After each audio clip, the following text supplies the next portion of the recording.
오늘은 이 지지율에 대해서 여러분과 좀 얘기를 하고자 합니다. 일단 대통령 지지율, 이재명 지지율이 6.8%포인트 하락했습니다. 취임 후 최저치인데 사실 뭐 50%를 갖는 것 자체에 대해서 저는 좀 동의하기 힘들어요. 왜냐하면 지지율이라는 건 숫자입니다. 사람의 모든 개개인의 마음을 우리가 알 수는 없잖아요. 그래서 이제 표본을 통해서 하는 건데 지금 정권 교체 이후에 중도나 보수 입장에서는 굉장히 허탈합니다. 그리고 뭐 이재명이라는 사람이 TV에 나오거나 이제 앞으로는 또 조국도 나오겠죠? 짜증이 나요. 그래서 여론조사 잘 안 합니다. 근데 그럼에도 불구하고 여론조사는 또 추이가 중요하잖아요. 근데 추이가 중요한데 이재명이 대통령이 된 다음에 가장 최저치로 떨어졌다. 근데 그게 뭐냐? 낙폭도 크다는 겁니다. 추락하는 건 날개가 없다고 얘기했죠. 그리고 민주당도 큰 폭으로 같이 하락을 했습니다. 5주 연속 60%를 유지했습니다. 그런데 전주 대비 6.8%포인트 하락했습니다. 그래서 50%가 됐습니다. 민주당도 6.1%포인트 떨어지면서 7주 만에 50%가 무너졌습니다. 이제 40%로 됐다는 거죠. 이 내용을 좀 보자면, 이게, 긍정이 56.5%, 부정이, 38.2%입니다. 그러면 이게 참 재밌는 게, 전주 대비 긍정이 6.8% 내려오고요. 부정이 6.8% 늘었습니다. 그럼 두 개 합이 어떻게 되죠?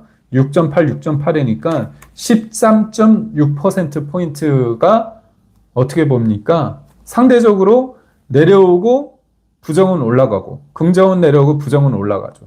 그렇기 때문에 전주 대비 그 폭은 13.6%포인트 차이가 나는 겁니다. 근데 이게 날짜별로 좀 보면 재밌습니다. 1일 날 부정이 61.4%였습니다. 그러다 죄송합니다. 긍정이 61.4%였습니다. 1일 날. 그러다가 5일 날 57.3%로 떨어졌습니다. 이게 어떤 일이 있었냐? 1일하고 5일 사이에 뭐가 있었냐? 우리가 세제 개편안 때문에 하루에만 116조 원이 날아간 날이 지지난주 금요일이고요. 그리고 4일 날에 뭐가 있었냐? 월요일 날 이춘석이 사실상 저하다 걸렸죠. 이춘석이 차명 계좌로 주식을 하다 걸렸습니다. 그래서 5일부터 여러 가지 악재가 터졌습니다. 이춘석 악재, 그리고 또 그다음에 세제 개편안 악재. 그러니까 사실상 돈은 앞에서 본인 돈도 아니면서 미래 세대의 몫을 약탈해가지고 국채를 발행해서 돈을 줬죠. 15만 원에서 55만 원 사이로 줬는데 제가 말씀드렸죠. 국민 1인당 45만 원, 국민 1인당 모두 45만 원의 빚이 생기게 된 겁니다. 그런데 사람들이 알게 된 거죠. 야, 이렇게 해놓고서 세금 올리네? 세제 개편은 법인세도 올리고 양도소득세, 대주주 기준이 되는 어떤 기준점도 50억에서 10억 원으로 되면 더 많은 사람들이 돈을 내고 그것 때문에 연말에 대주주 요건에 해당되지 않기 위해서 주식을 팔게 되면 주식이 떨어지게 된다. 그래서 이 개미들도 이걸 열받는다고 생각을 하게 되는 겁니다. 이런 식의 조삼모사식 앞에서는 뭐 돈을 주는 척하지만 결국은 우리의 등골을 빼먹는 세금 약탈 정부의 어떤 본 모습을 보인 거죠. 그리고 이춘석을 통해서 어떤 것입니까? 내로남불. 미공개 정보를 통해서 이른바 그들만의 놀이터, 그들만의 리그가 벌어지고 있다는 걸 느낀 겁니다. 그래서 1일에는 61.4%였는데요. 5일에 57.3%로 급격하게 내려옵니다. 그러다가 7일 날 김건희 여사의 구속영장 소식이 들리니까 조금 반등합니다.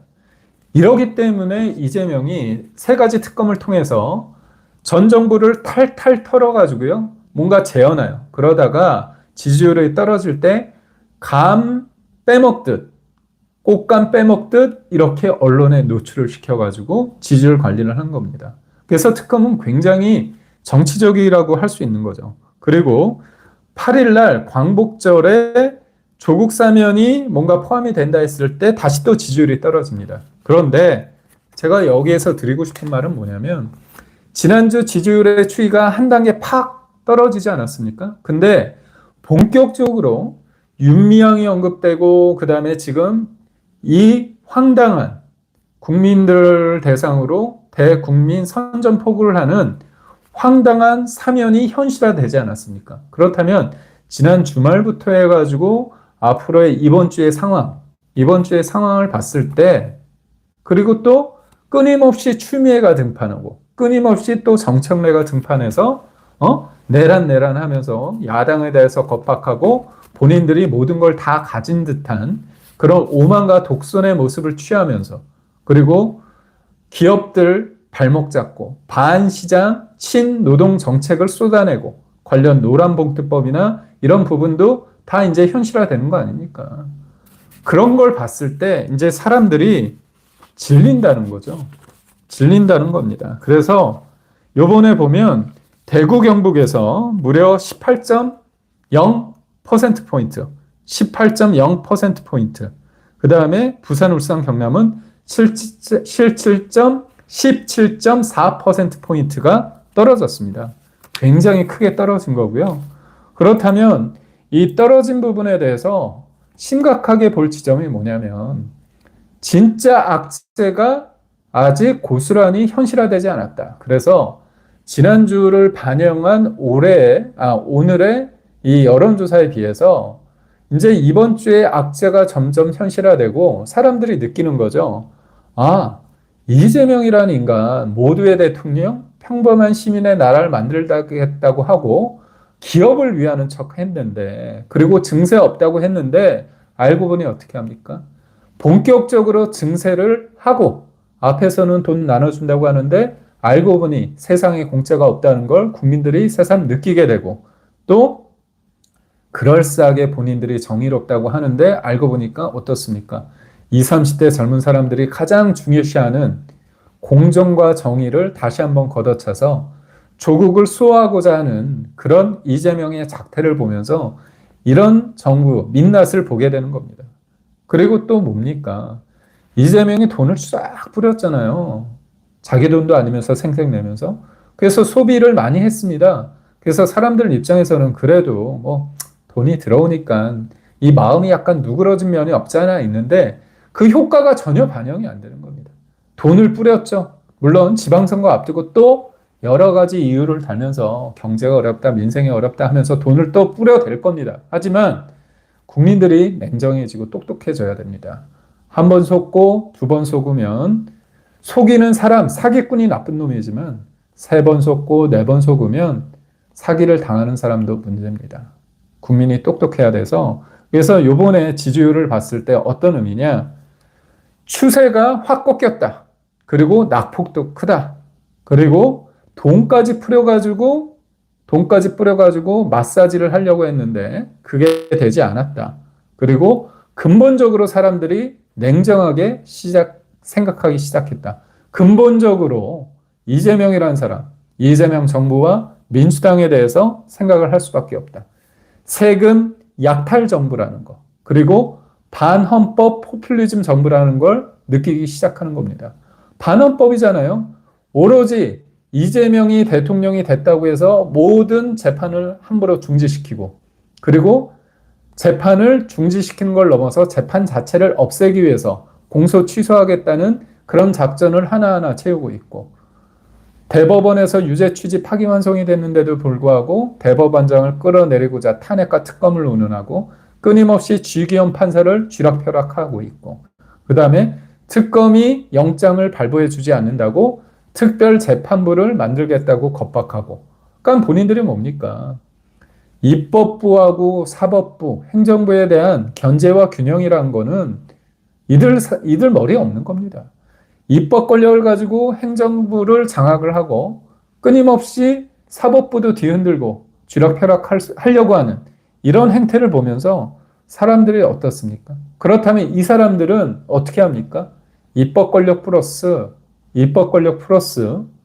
이른바 개딸들의 어떤 여론, 개딸들의 어떤 지지, 이걸 가지고 하는 겁니다. 그래서 제가 이재명 정부를 딱 두 가지로 설명을 한다면 세금 약탈 정부라는 이 지점, 이제 증세가 본격화될 겁니다. 그리고 자기 돈도 아니면서 그렇게 뜯어내면서 생세금 본인들이 내고 미래 세대 목까지 가져오면서 장난을 칠 겁니다. 이게 본질적으로 문제고, 두 번째가 뭡니까? 반헌법 포퓰리즘 정부입니다. 이른바 국민 주권 시대라고 했지만 그게 뭡니까? 개딸 주권 시대, 이재명 주권 시대잖아요. 그런데 오로지 한 사람을 위해서, 오로지 이재명과 이재명의 주변 사람들, 이재명의 민주당을 위해서 좀 더 범위를 넓힌다면 민주당의 위성정당, 그 사람들을 위해서 반헌법적인 행위도 서슴지 않는 반헌법 포퓰리즘 정부라는 겁니다. 그래서 그런데 여러분, 이 지지율을 볼 때 여러 가지를 봐야 되는데 20대를 보십시오. 20대는 가장 먼저 이재명과 손절하고 있습니다. 우리가 통상적으로 볼 때 부정 여론, 그 다음에 긍정 여론이 가장 낮고 부정 여론이 높은 게 60, 70대 같은데 이번 같은 경우는 20대가 이재명이 가장 제가 안 좋은 거로 알고 있습니다. 연령별로 보면 70대가 긍정이 12.9%포인트가 하락을 해서 45.3%인데 여기서 보면 잠시만요. 20대 성별이 제가 보인 자료가 없는데 나중에 제가 확인이 되면 말씀드리겠습니다. 그래서 이번 여론조사에서 포인트는 뭐냐? 쭉 고공행진을 하다가 확 꺾였다. 근데 깎인 부분에 대한 낙차가 크다.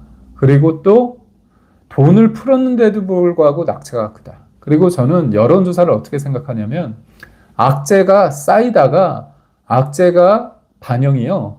여론조사에 그때그때 영향을 주지 않습니다. 우리가 볼 때 악재가 터지면 지지율이 확 꺾일 것 같죠. 그렇지 않습니다. 악재가 쌓일 때 한순간에 확 꺾이는 겁니다. 그런데 한순간에 꺾이잖아요. 회복되는 게 쉽지 않습니다. 저는 우리가 가랑비에 옷 젖는다는 얘기가 있지 않습니까? 2달 동안 우리 국민들이 어떻게 보면 기다려준 거예요. 한번 속아준 겁니다. 너희 한번 얼마나 잘하나 본 겁니다. 그런데 2달 동안 보니까 우리가 너희가 잘하는지 지켜봤는데 그 지켜보는 거를 본인들을 지지한다고 착각하는 겁니다. 그러다 보니까 오만이 쌓이는 거잖아요. 독선이 쌓이는 겁니다. 그러다 보니까 자기들 마음대로 인사도 하고 사면도 하고 그러다 악재가 생기면 그런 오만 속에서 사람들이 봤던 것들이 이제 한꺼번에 탁 폭발하는 거죠. 그런 측면에서 이게 낙폭이 얼마인지 그리고 전반적인 그 흐름이 어떤지를 잘 봐야 되는 거고 무엇보다도 20대가 이재명에 대해서 느끼는 게 굉장히 크다. 그 불만이 크다. TK가 가장 컸고요. 18%포인트 하락했고 PK가 17.4%. 그리고 남성이 5.3%포인트, 70대 이상이 12.9%, 50대가 8.6%, 20대가 6.9%.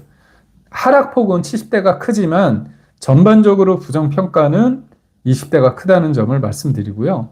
50대도 그렇고 40대도 제법 낙차가 큽니다. 50대도 8.6%포인트, 40대도 6.5%포인트인 거죠.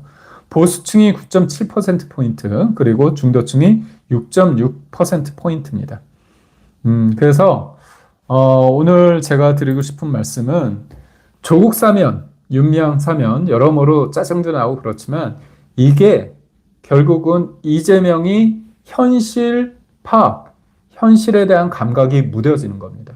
아, 내가 뭐 이렇게 하니까 지지율이 잘 오르네? 이런 오만에서부터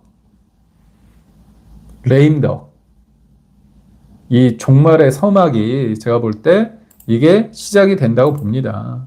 일정 부분 이게 세상이 참 민심이 무서운 겁니다. 정권 몰락의 서막이 오늘부터 본격화되고 있습니다. 그런 측면에서 여러분, 제가 드는 생각이 그렇습니다. 요즘 계절의 변화 좀 느끼시죠? 우리가 7월, 8월 초만 하더라도 야, 이 여름 계속될 것이라고 짜증내면서 그랬잖아요. 답답해 하지 않았습니까? 그런데 어느덧 아침, 저녁으로 선선한 바람이 불기 시작합니다. 권력도 마찬가지입니다. 영원한 권력 없습니다.